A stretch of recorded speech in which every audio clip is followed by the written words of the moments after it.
Oregon Attorney General Dan Rayfield testified before a federal court today, arguing against President Trump's tariffs. 12 states are suing the Trump administration, saying the president is overstepping his authority and harming Americans in the process. KOIN 6 political director Ken Boddy spoke with Rayfield just after his arguments. He's here in the studio. And Ken, what's the latest here?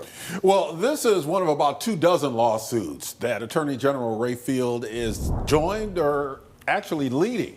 And he's leading on this lawsuit. It's heard before the U.S. Court of International Trade in New York City.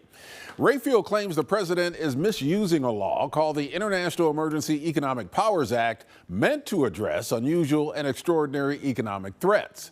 Well, Rayfield filed a preliminary injunction asking the court to bar federal agencies from imposing these global tariffs.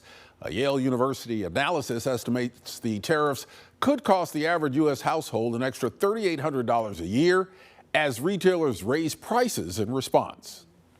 Last week, our revenue forecast in this state went down by more than $700 million. That is $700 million, and this is tied to tariffs, that is not necessarily going to be put towards our schools. If you think about the costs that are going up as a state, right, as we think about procurement, or whereas we're building roads or many other things that cost the state more dollars in terms of tariffs, you think all of the plaintiff states, 12 states, it's going to cost us $1.6 billion more.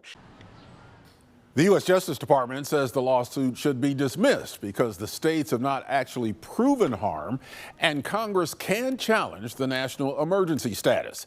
The president has imposed 10% across-the-board tariffs on all imports and higher tariffs on China. There's currently a 90-day pause on all retaliatory tariffs.